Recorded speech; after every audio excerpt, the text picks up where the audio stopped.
One of our customers, they talk about their products being made with purpose to solve challenges for firefighters, electricians, and outdoor adventurers. But as they were looking at the reviews of the product, like 80% of the product reviews were by IT technicians. And because of these ratings and reviews, they realized that there was this whole untapped market that they weren't marketing to. They weren't even trying to target that persona. But the power of capturing these ratings and reviews helped them redefine the product descriptions, what channels they sold on, and how they marketed their products.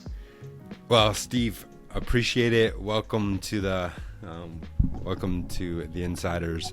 Really looking forward to this conversation with you. It's weird that we've never met. I know you know a bunch of the people associated with us. We talked a little about Jason Hine and people, but we've never met, which is weird in this industry to have never even come like cross paths and things like that. In fact, a lot of the Akeneo team I haven't really spent a whole lot of time with, so I'm excited to have this conversation with you guys.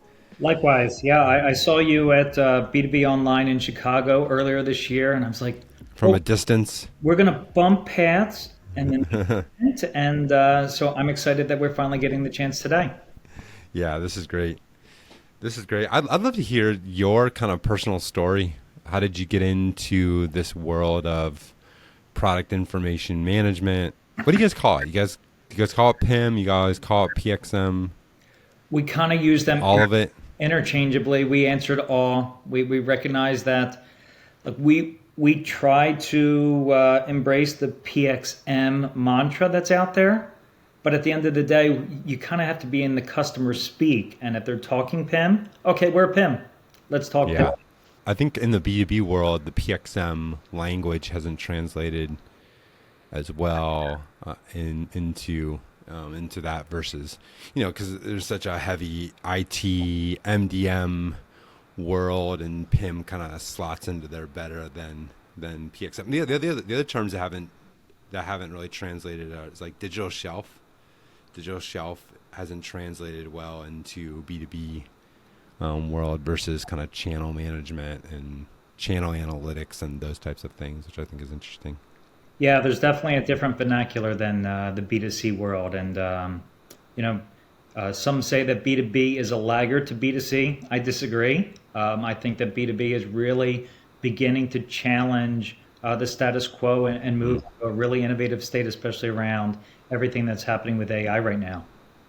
Yeah, I can't wait to get into some of that. I would love to hear that perspective. I don't hear the B2B as a leader versus a laggard often. So look forward to that. Tell me about your story. How did you get into this world of PIM or PXM? Great. Thanks for the opportunity as well, Justin. I'm excited to be here. Absolutely. So I've been in enterprise software my entire career, 25 years, which makes me old. I came out of university with a supply chain logistics degree. So spent the first 15 years of my career in back office, like transportation management, supply chain, international logistics. And while I love the complexity of it, back office it lacks that sexy appeal out there right now. And there was as we were moving into the more of the .com digital era of like 2010 or so, I was working at SAP. So early in my career, I was with Oracle for about a decade. Then I moved to SAP, wound up going to Adobe and Salesforce. So I worked at a lot of the larger enterprise software companies. But while I was at SAP, supply chain had become commoditized, and they just weren't seeing the value within their B2B industries. So they started to carve out these on-demand solutions, and they're like, hey, Steve, there may be an opportunity to move into our CRM in the cloud. We're starting to dabble into commerce. Would you be interested in it? I was like, I don't know if that's really where I want to be, but I'll take the challenge. So I moved from the back office to the front office at supply chain at SAP. And wow, Justin, it was a completely energizing moment. It was perfect like collision course in that the market was moving into CX at the time. Like there was this huge demand for CX, and companies were trying to, okay, they finally had gone over the way that there is a digital world that we're going to live in, and we have to adapt to it. And so it was like the perfect storm, perfect time. At SAP, we had acquired Hybris about 2013, and that's really when I started to get into the digital commerce space, and the timing was perfect. I've never looked back, and so since 2013 through 2025, for the most part, I've been in digital commerce. I've worked with SAP Hybris, then Adobe Magento, Salesforce Commerce Cloud. And about 3 years ago, I almost felt like digital commerce was being fairly saturated in the market, and that a lot of the digital commerce was being commoditized as well. Weren't really seeing a lot of growth coming from, if you standardize on a commerce platform, you really weren't moving off of it. It was kind of like an ERP. The shift off of it was too great, and companies were beginning to look at product experiences. So customer experience was evolving in the product experiences, and I started looking at what Akeneo was doing, and in the PIM space. And for me, that just seemed like a really natural move for me. And I love the problems we're solving out there. And I think that, as I look at the organizations where we're at, it's still, I think there's greater adoption and maturity in Europe than here in the US. So I think right now, PIM is a really hot topic, product experience. And yeah, that's a little bit about how I got into the space.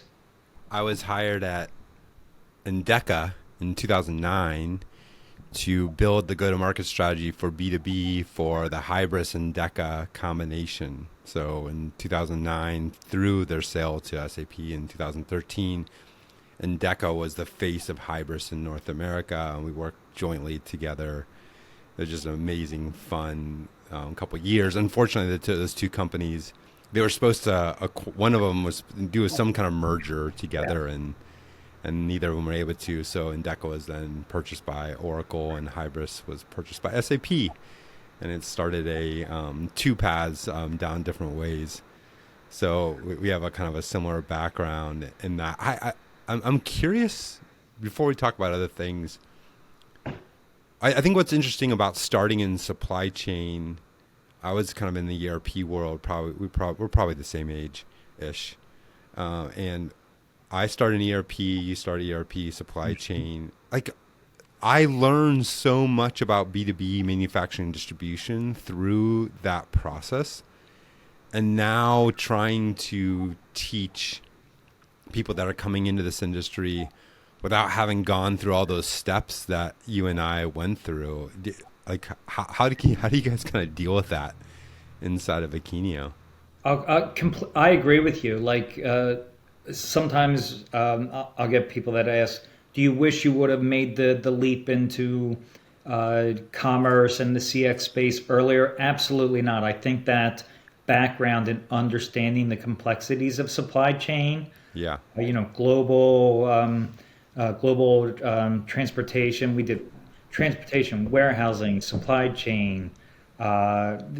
We earlier in my career we built the whole asset management component for Schneider Logistics, like just Right. understanding fleet management and all those components. I mean, it's real. That's B2B manufacturing at its core. Absolutely. And I think, for me at least, that helps drive credibility when I'm at a B2B organization, because I can speak about understanding, like, okay, what we used to call back in the day, before the buy button and after the buy button. And so they real simplistic, but it helped marry those two worlds together, because they kind of were mutually exclusive for a long time. So yeah, that part of my background is something I cherish, and I think it helps me understand when I get in front of whether it's a CIO or a VP of operations at a B2B manufacturer, and being able to speak their language and be able to talk about a warehouse floor.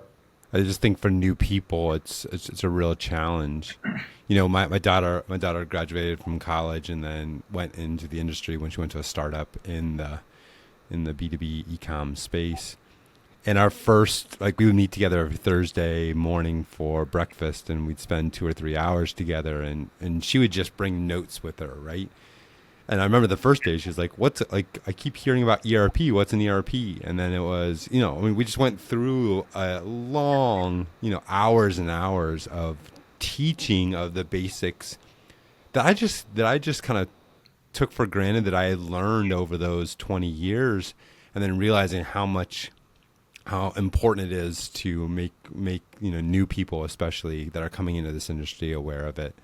I just think it's a pretty fascinating thing. What do you guys see in this world of product information, product experience? What do you see as kind of the main kind of challenges between that manufacturers and distributors are experiencing right now? Yeah, as we talked before we got on the interview, I'm a big fan of Jason Hine. I think he does a really great job about talking about the four C's of product data. And I think that's like at the core, you cannot minimize what we call that phase zero of looking at your product data. Before you ever begin to think about a PIM project, understanding the state of your product data is so critical. And for us, I think a lot of organizations take it for granted how important, right? Garbage in, garbage out. Like it's important that you get that product data correct in the beginning. Jason often talks about, right? First and foremost, the lowest level of importance is that your information is correct, right? If your product data is not correct, they're not going to trust you, and they're going to abandon the shopping cart right away and find your next competitor as quickly as possible. Two, is it complete? Do I have enough information about the product data to make an informed purchase? That I see it in my own personal life that I abandon so many. Now that I'm in this world, I look at how often I abandon a shopping cart because I don't feel as though I'm confident that that product that's going to arrive here is going to be the right product that I'm looking for. Three, consistent. That regardless of the channel I'm on, that I know that it's going to come consistently in this size, format, material, etc. We look at some world-class organizations out there and we do a health check on their product data.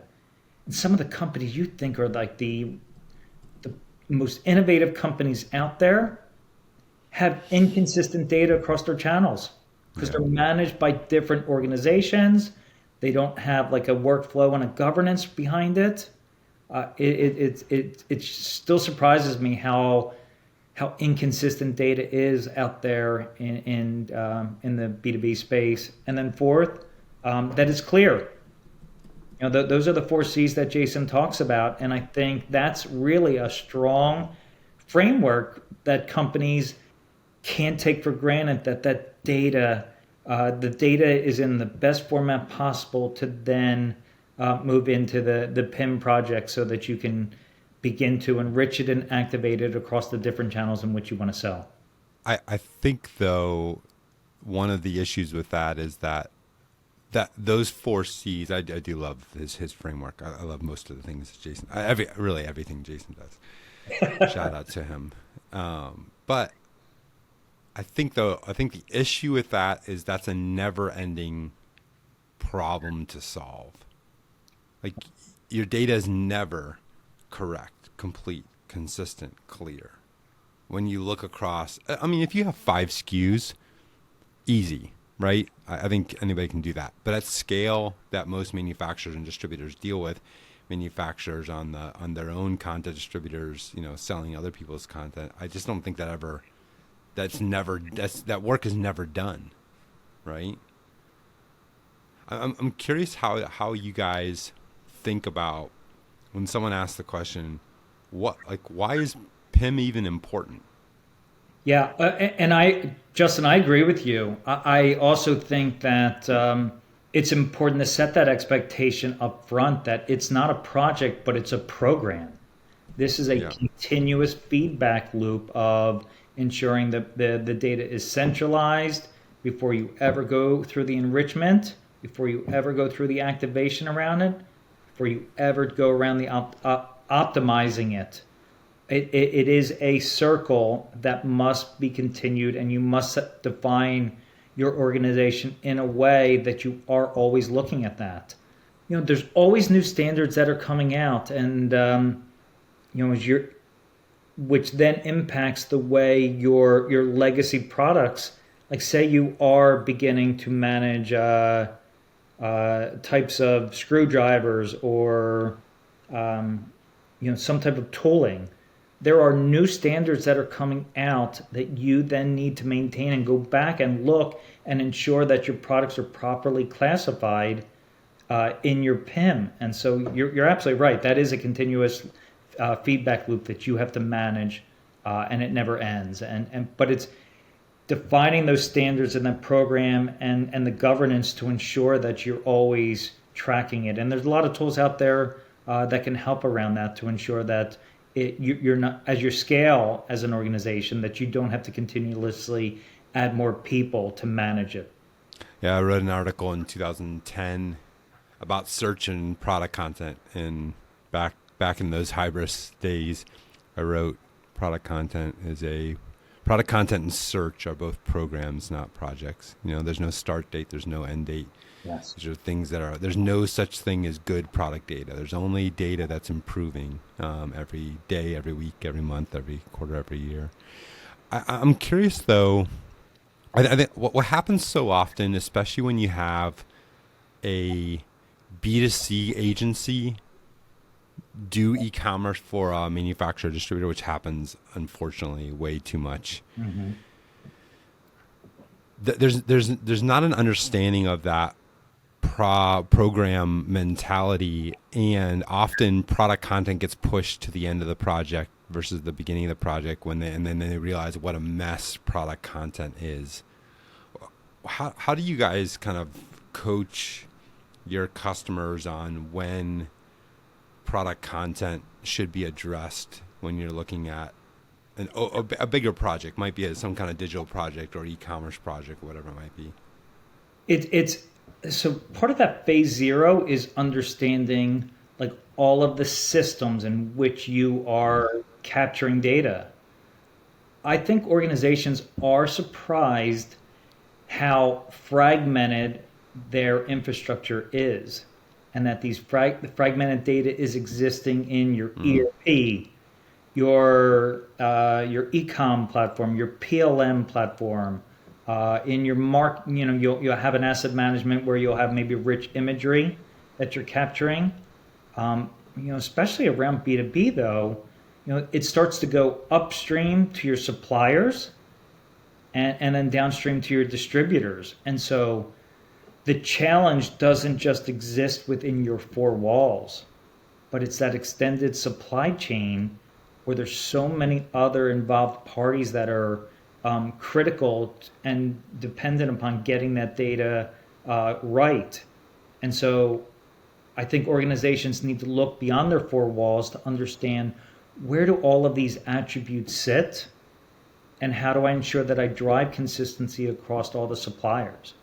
Now, one of the realities is that unless you're Walmart or Amazon, you're not going to be able to enforce your data standards on your suppliers.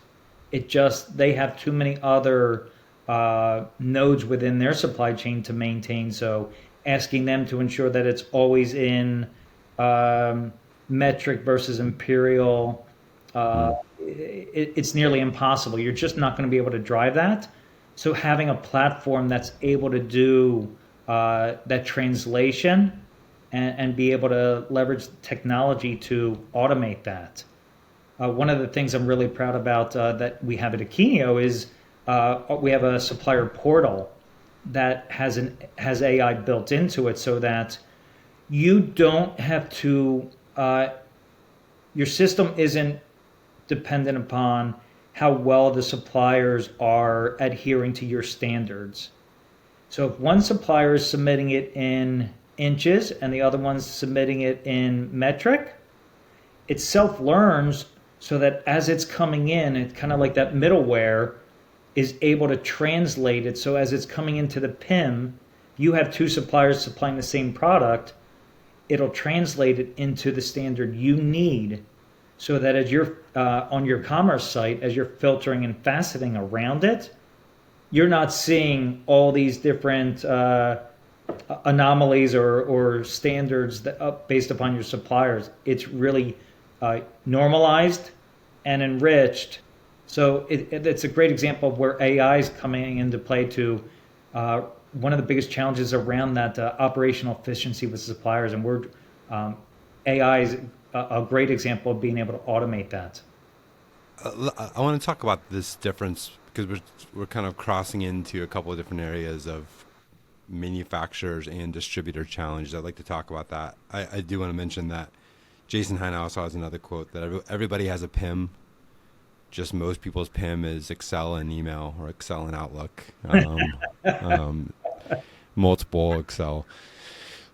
So I think when we look at PIM, there's a difference between the challenges of manufacturers versus the challenge of distributors. Can you talk through some of those challenges directly as it relates to product content?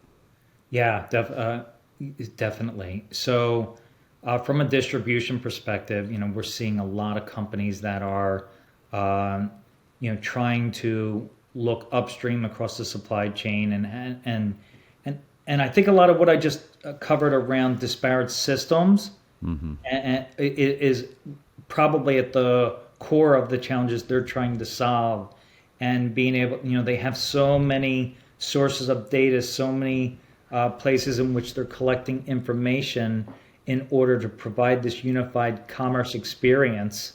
It's quite a challenge. We look at companies like Cisco from a food distribution perspective, and ensuring that they're getting information normalized in their network, and collecting it from all of their upstream suppliers. It's a big challenge that they're struggling with, and trying to normalize that. It's a huge challenge. There's a lot of manual interaction that's going on, communication back and forth with their supply chain to try to get things in the best shape possible prior to starting the project. It's a major challenge that we're seeing, and it is. And then you get into challenges around pricing, and oftentimes these distributors have the B2B marketplaces that they're managing, and what's a price for one of their downstream customers is different than another. So managing that, does that exist within the commerce platform? Does the dynamic pricing exist within a PIM? There's a lot of complexity that within the B2B space, especially around distribution, that hasn't been solved in other industries. So they're kind of breaking ground there in trying to improve and automate the process around product data, and it's a really big challenge right now for distributors. How do you see that different from the manufacturing side? Manufacturing has less variability because they're really their core competency is around the manufacturing. So they own their products. They know what's all of the ingredients that go into the either building the tooling, or if they're a furniture manufacturer, they understand the different materials, what were the countries of origin around those products. I think they have greater control over their success, where distributors are beholden upon upstream supply chain challenges. So a little bit more complex, a little bit more variability, and lack of control on being able to influence the product data. I think another way to say that too is that on the manufacturing side, they struggle often with publishing. So they have so many of these channels, right? These distributors marketplaces, retailers, even downstream. So they struggle with, like, the core PIM solves for both the ability to kind of manage, centralize, and enrich that content. That's that core PIM. The manufacturers struggle with, okay, now I need to get this data out of my PIM down to my channel partners. And so that publishing, or syndication, as we call it, effort. And on the distribution side, they also have the ability to manage and centralize and enrich. But their struggle is, how do I get that data? How do I ingest from thousands of manufacturers? How do I get that data into my systems? Versus the manufacturer that's trying to publish to maybe thousands of distributors. And I think it's an interesting. I would like to kind of dig into, how you guys are dealing with that, especially on the supplier portal side. Definitely in a few minutes. One of the notes that you guys kind of wrote in your document was about why data modeling is so important in this industry. Can you talk a little bit about that? Yeah, definitely. And that's something we're really proud of right now, is that we've created, and we recognize, like, we spend too much, we hear from so many of our customers right now. I think right now I'll give a little bit of context, that the post-COVID era around enterprise software is that CFOs are beginning to hold organizations accountable for all of the technology that was purchased during COVID.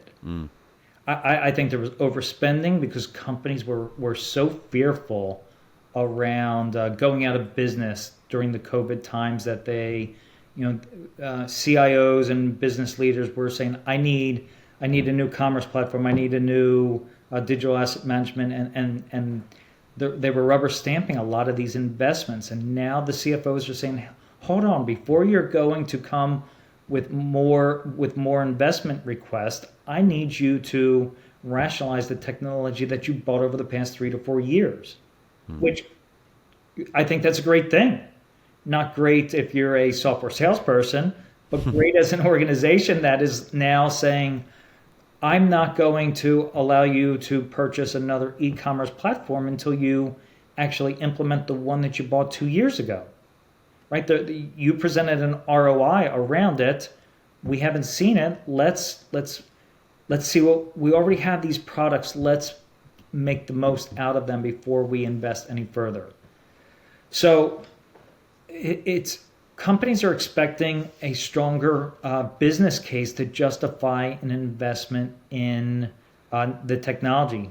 Additionally, we see some of these projects that go on in perpetuity, and the services can sometimes be 3, 4, 5x what the software investment was.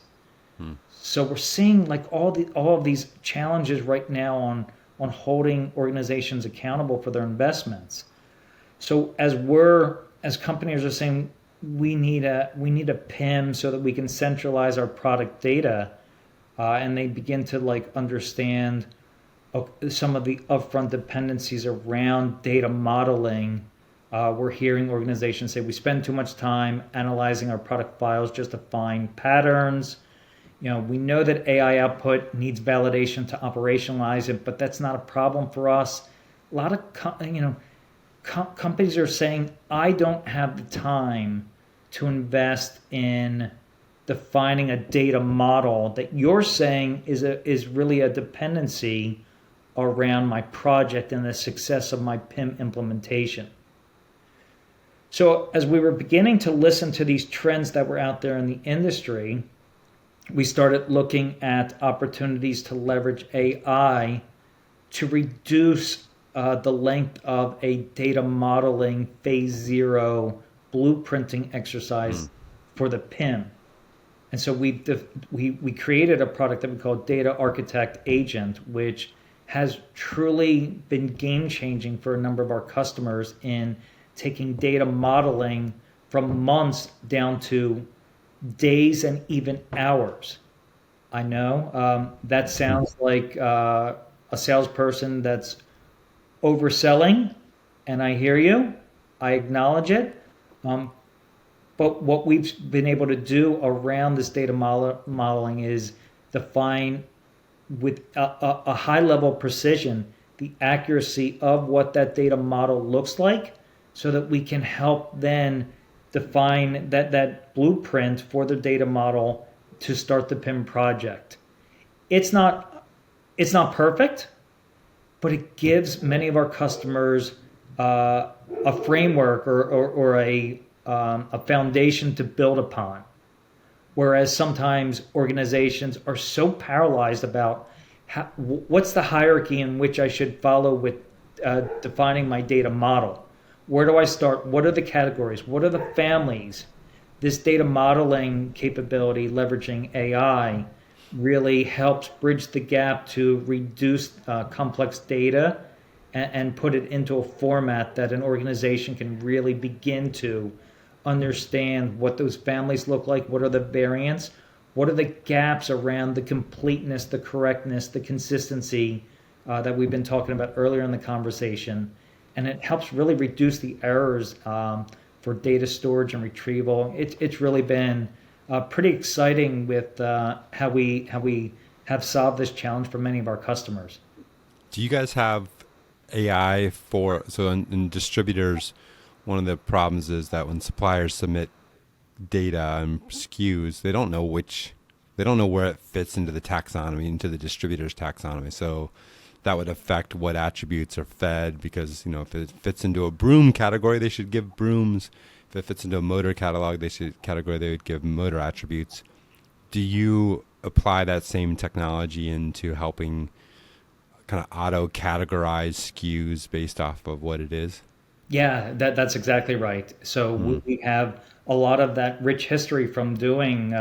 We've been most people. For those of you not familiar with Akeneo, we've been around for 12 years. So we've done, I think, 1,100 different implementations at this point, and we've learned through each one of these the experience to get better and better at how we help organizations with their data modeling and being able to structure it. So we have this capability around automating the product classification and enrichment. So say you have something like a heavy duty galvanized steel bolt, that's M10 times 80 millimeters.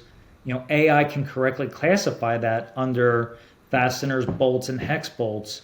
So that you really have the hierarchy established so that your merchandising and your product managers have that foundation to then drive improving discoverability and searchability across the different channels in which you're selling. What are some of the things that companies get wrong when they implement a PIM? I think point number one may sound like a broken record here, is how important that foundational product data is and that hierarchy and the taxonomy. It's so important to get it correct from the beginning and not to minimize that. Some organizations are like, my data, we have a PIM, so we've already kind of done that exercise. Let's just do a lift and shift and pull it in.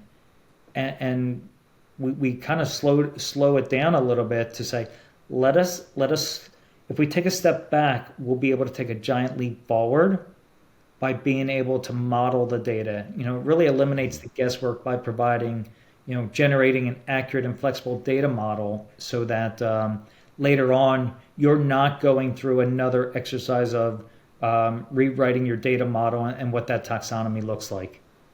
Let's pivot here and talk a little bit about Akeneo. You talked about being a company for 12 years. That's pretty incredible, actually. I didn't realize it had been that long. I was around as Akeneo was just starting, especially in Europe, Yes. And then obviously as they migrated here. And talk about kind of how you guys differentiate yourself from the other kind of PIMs in the market, and who your kind of ideal customers are. Yeah, great question. I love that. So the first question you asked me in the beginning was like PIM versus PXM. Yeah. When I joined Akeneo 3 years ago, we were beginning to do a rebranding around instead of Akeneo Product Information Management, Akeneo Product Cloud.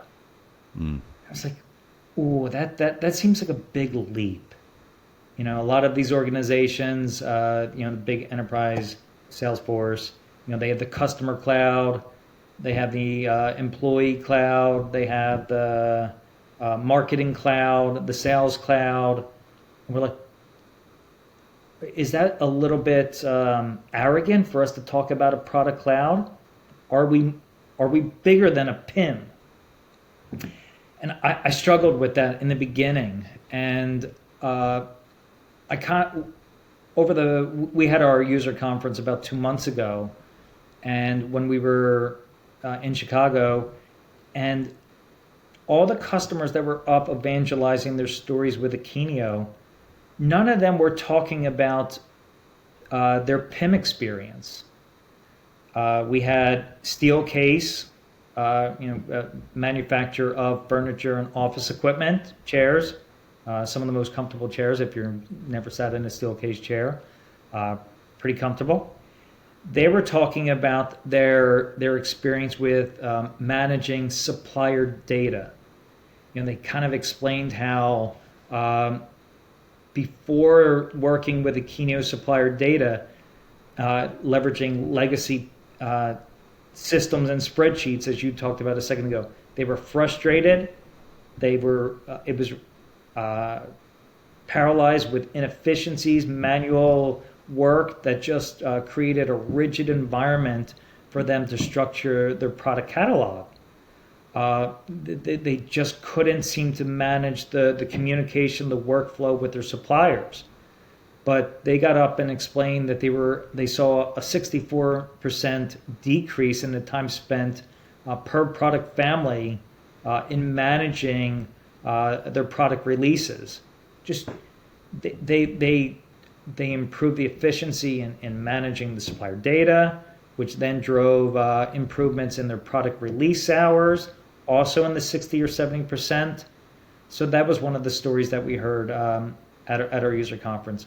Other customers were talking about their experience from a syndication perspective, being able to sell more effectively on Amazon. We're all realizing that Amazon is a critical channel that you just can't ignore, and so being able to sell 1P or 3P on Amazon is critical. And our customers were talking about how they were able to do that leveraging Akeneo. We had other customers that were on stage, ABB, which is a multi-global $40 billion organization, talking about their experience with improving the manual process around managing their 600-page product catalog. One thing that's pretty clear, and I didn't realize until I joined Akeneo, print is far from dead. Right. These companies are still managing product catalogs, so being able to look at that as a channel and reduce that manual process. So all these different challenges that we're hearing from our B2B industry aren't around centralizing their product data. It's not about enriching the attributes in their product data. It's about this extended supply chain. And that's when the light bulb went off for me that we may have made that paradigm shift from being a PIM to being broader around product cloud. We're really investing a lot around asset management, so that we're not a dam, but we have a lot of digital asset management capabilities in our product cloud to enable the management of those assets.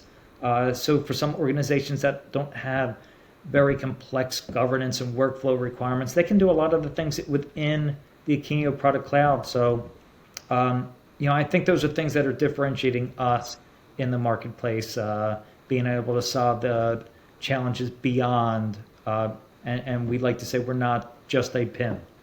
What are some of the kind of primary industries that you guys have found a lot of success in?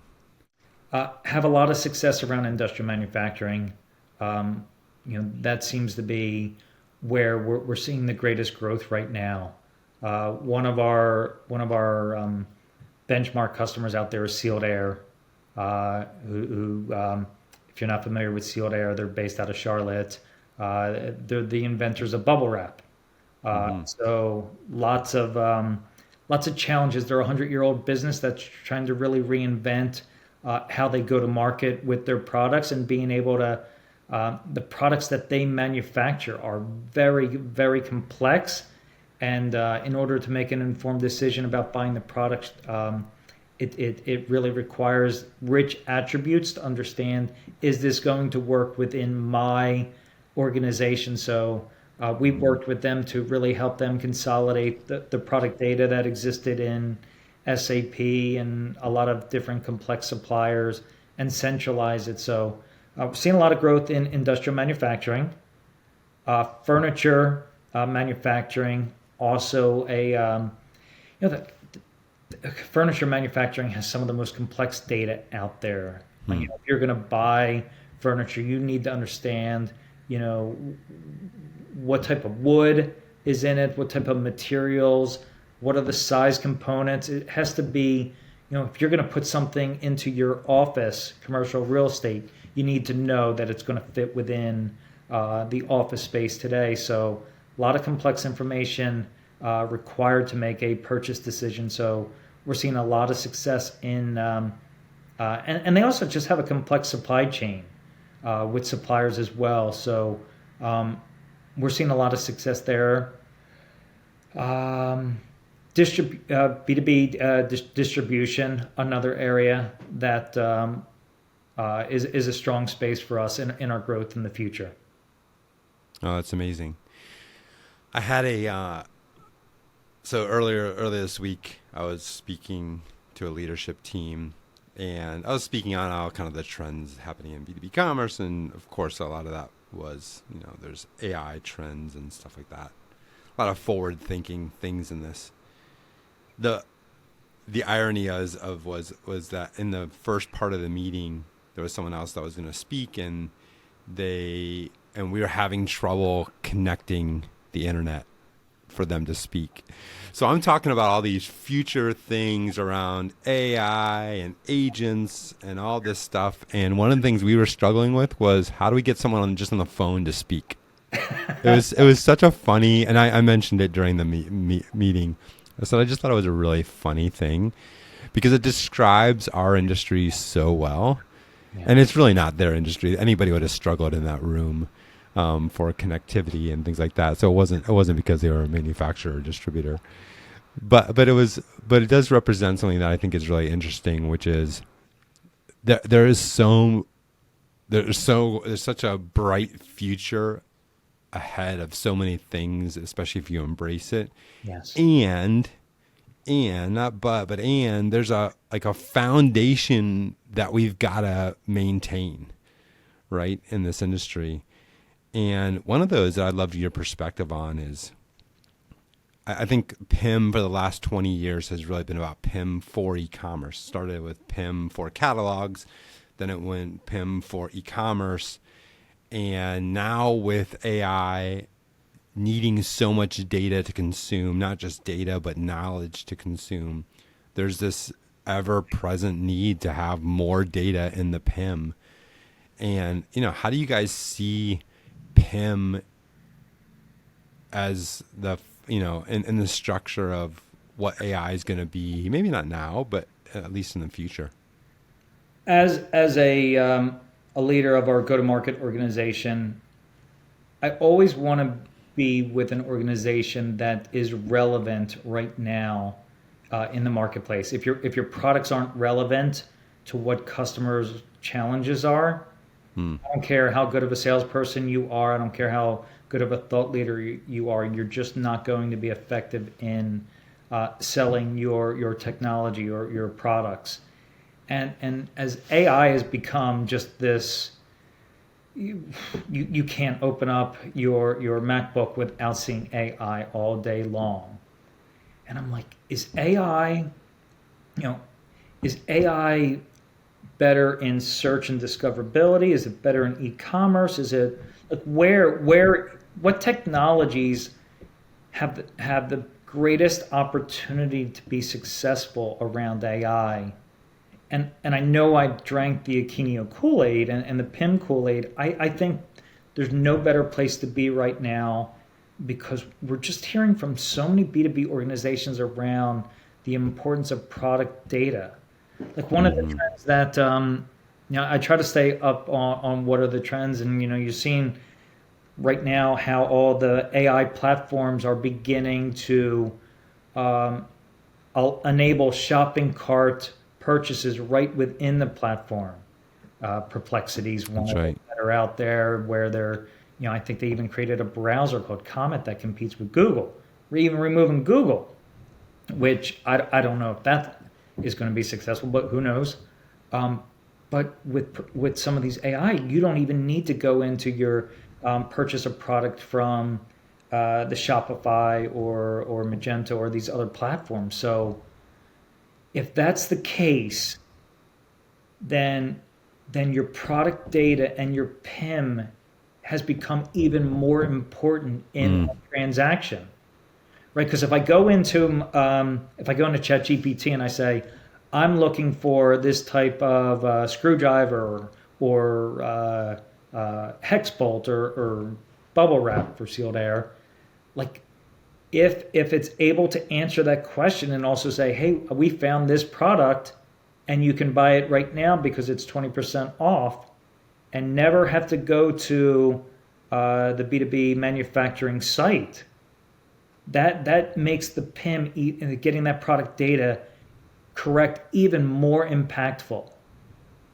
So for me, I think that if PIMS and especially Akeneo, right, the challenge we have is that if we can improve that discoverability, if we're able to capture all of the rich attributes that'll then drive that AI experience, we're in a perfect position to help B2B manufacturers solve this AI challenge and be served up first within these AI searches that are going on out there. And for me, that's pretty exciting that we're able to drive if we're able to solve that problem and drive success for our B2B community. yeah, I think if you're listening to this, that foundation, I think, becomes even more critically important as you pointed out, Steve. That having product data, attributes, those four C's, and then that continuous program to improve it, to add not just data but knowledge. Like, knowledge is, how do you use the product, how do you install the product, how do you replace the product, what other kind of bush fixes can this be product be used in.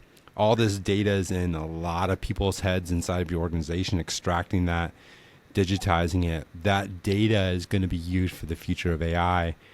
And now is the time to at least start with a foundation of centralizing that, organizing it, figuring out where the gaps are in your content, and then putting together a plan to improve it. And obviously that does require a real PIM versus the Excel Outlook PIM, as we've talked about it.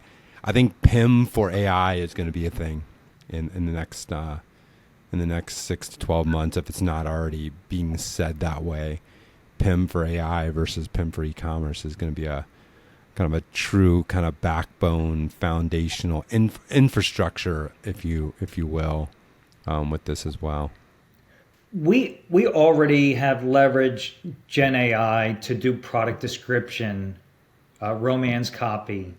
Uh, so that's already kind of been commoditized, I think, by most PIMs. Maybe I'm naive to think that, but No, that's I think you're right. yeah. I mean that's basic table stakes for a PIM. But that, like, to think 2 years ago that was someone had to manually write that product description.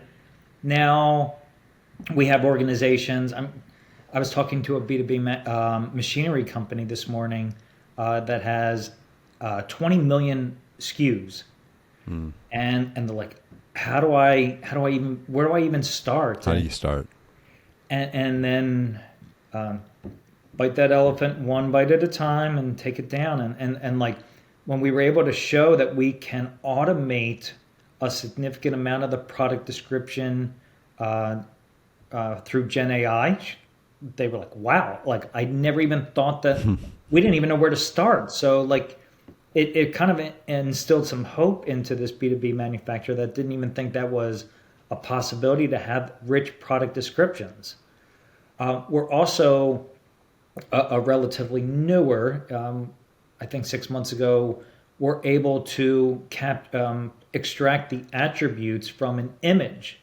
So we can take the imagery of these tools or furniture and actually pull that into the description. So, being able to ensure around the consistency, right? How often have you been on a product PDP, a product detail page, and it says this product is blue, but the image is white, and it's made out of wood, and you see it's in metal. It's And right now plastic. you're like, Yeah. oh, I don't even know. So we're able to leverage AI to like extract it Mm. and validate that those attributes that are in the image are also consistent with what's in the description. So it's another like really intensive manual activity that we've been able to almost eliminate. I really think there's so much potential for PIM for AI right now that we're pretty excited about where we're at and how we're able to help our customers. I used to think we were kind of the stepchild to the e-com platform. I don't feel that way anymore. I really think that PIM is becoming more of a critical system for B2B organizations. Yeah. As you were saying that, I kind of thought about, I think what you were just talking about is AI for PIM, meaning using AI tools to make PIM better. If you can get your data model at 90% correct, if you can get your descriptions at 90% correct, I mean, you're solving so many problems, right? If you're out of a classified products, and that's the work you've done. And then you have the infrastructure part, which is PIM for AI, meaning whatever tools you're going to build for your customers or internally in the future that leverage product, any product knowledge, PIM will be the central infrastructure for that. And so it just becomes, like you said, now a very central infrastructure item versus the stepchild of B2B e-commerce, which I think you're accurately saying. I think that's pretty amazing. Yeah, yeah. So how do you? So there's a bunch of other things around product data that I'm always curious on how companies like yourselves deal with. So you have things like product data and attributes, descriptions, images. We've talked a little bit about that. How do you think about the other things kind of related to e-commerce? Things like ratings and reviews and user-generated content that might help improve content or might help even create new products. How do you guys kind of think about that as related to product data? Uh, yeah, Justin, I think that's a great question. As I think about my own personal shopping experiences, the first thing when I go to Amazon, yes, I'm a Prime user. I the first thing I look for is the ratings and reviews. If it's not one of or two of the highest rated products within that category, I'm not going any further down into the analysis. That's probably triggering uh, the biggest consideration I have when I go into Amazon or some other site is I want to look at the ratings and reviews that are out there. We're seeing that also now transfer over into the B2B, understanding that Hmm. whether or not the product is going to solve the needs of the end consumer. And so one of our customers is Leatherman Tool. They make Yeah, I'm not going to. They're going to be so upset if they hear me describe it as a Swiss Army knife, but it's really these it's a like multi. It's a how do yeah, they describe it? Like a multi-tool. it's a multi-tool exactly. Yeah. It's this Rambo tool that is like a workhorse that just helps you uh, solve many different challenges. And so They talk about their products being made with purpose to solve challenges for firefighters, electricians, and outdoor adventurers. And they had this one type of knife that was meant for first responders, and it helped them with cutting tape and being able to go into health issues and quickly uh, put on bandages and other things. But as they were looking at the reviews of the product, like 80% of the product reviews were by IT technicians Hmm. that were talking about being able to cut zip ties and working in data centers, Hmm. and because of these ratings and reviews, they realized that there was this whole untapped market that they weren't marketing to. They weren't even trying to target that persona. But the power of capturing these ratings and reviews helped them redefine the product descriptions, what channels they sold on, and how they marketed their products. So they kind of came to us and said, is there a way that we can leverage ratings and reviews to drive our product data, our product content, all from within our PIM? And so we worked with them collaboratively to solve this challenge. We call it PX Insights, but it really is leveraging that user generated comment that you talked about so that we know how to properly categorize it, put it within the right taxonomy within your product catalog, surface it on the and discover it based upon different search criteria. And for us, it really has untapped new markets for our customers based upon these customer reviews and really optimized their product content experience. So um, we're now able to leverage AI recommendations based upon these ratings and reviews, and it's self-learning, so that as you're working more on these channels and the more product reviews that you get, it'll help drive a really purpose-built shopping experience based upon this data. So we're seeing new personas and new opportunities to leverage AI, and it's changing so quickly. I think there's opportunities for PIMS and within a product experience or customer experience to leverage AI that are going to continue to change at a breakneck pace right now. I think that's a great example of that product knowledge versus product data, right? So you basically have someone using a product that obviously it's not like it was not intended for those uses, but someone kind of used it in a bush fixed way and found it to be very, very effective. And that's more like how the product's used versus like the data of the product, that it's Leatherman's made out of metal and it has a saw and it had a little clip thing, right? That's the data. Then how it's used could be, many, many applications, and leveraging that. I think it's a pretty incredible opportunity for you. That's called Insights, PX. Product Insights, PX Insights. Yeah. Excellent. Yeah. Very good. Steve, how do people get a hold of you individually and then Akeneo? And we'll link all this in the show notes and description on YouTube and the blog as well. Sure. I can be reached on LinkedIn. It's probably where I spend most of my time throughout the day is just networking and speaking with customers and our partners out there. So easily accessible, Steve Harris, Akeneo on LinkedIn. Email. On my LinkedIn profile, I have my mobile's there, my email's there, steve.harris at You get a akeneo.com. lot of spam, I bet then.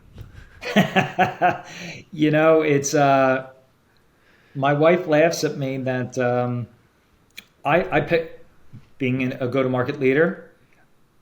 I pick up every single call that comes in on Do my you mobile, really? every single That sounds call, like a nightmare. because the one time that I don't pick up the call is when I get it.